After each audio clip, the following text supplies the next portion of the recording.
প্রথমেই আপনাদেরকে আন্তরিকভাবে ধন্যবাদ জানাচ্ছি, কারণ যখন আমি ভেতরে গেলাম আপনাদের সাথে বাইরে সাক্ষাৎকার করে গেলাম এবং আপনারা সকলেই বাইরে ছিলেন, তো যার ফলে যে ওখানকার ছাত্রছাত্রীরা যেই পরিবেশে পরীক্ষাটা দিচ্ছে সেখানে কোনো বিঘ্নিত হয়নি।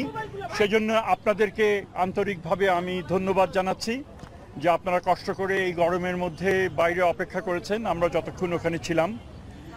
আমরা জানি যে সারা দেশে আজ এই পরীক্ষা, এটা এসএসসি পরীক্ষা এবং তার সমমানের যে অন্যান্য পরীক্ষা সেগুলো শুরু হয়েছে। 29,28,000 ছাত্রছাত্রী এই পরীক্ষায় অংশগ্রহণ করছে।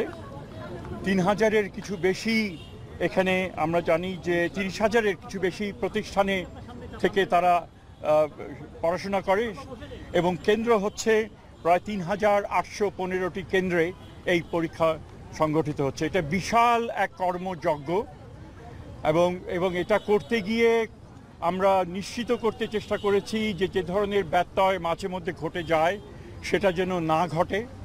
যথেষ্ট আমাদের যে সহকর্মী যারা রয়েছেন এবং অন্যান্য প্রতিষ্ঠান যারা দেশের বিভিন্ন অঞ্চলে এই পরীক্ষা সংগঠিত হচ্ছে, তাদের আন্তরিক প্রচেষ্টা ছিল এবং এর জন্য যে প্রাথমিক যে কাজ যেটা সম্পাদন করা দরকার ছিল, অর্থাৎ পরিকল্পনাটা করা, সেটা সুচারুভাবে সেটা সম্পন্ন হয়েছে বলে মনে করি।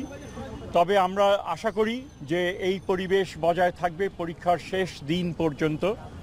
আমরা একটা বিশেষ বিবেচনায় যেটা আমাদের কিছুটা যেটা আমরা করেছিলাম যে পরীক্ষার তারিখ ইস্টার সানডেতে পড়েছিল 20 তারিখে, আমরা অবশ্যই সেটা বিবেচনার মধ্যে নিয়ে সেই তারিখ 21 তারিখে করা হয়েছে এবং যার দ্বারা যে খ্রিস্টীয় সম্প্রদায় তারা আমাদেরকে আন্তরিকভাবে ধন্যবাদ জানিয়েছেন যে এই কাজটা আমরা করেছি।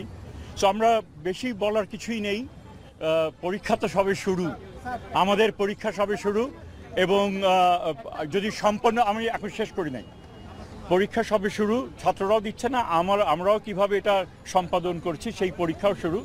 এটা শেষ হবে সামনের মাসে, তো আশা করি সুচারুভাবে সম্পন্ন করতে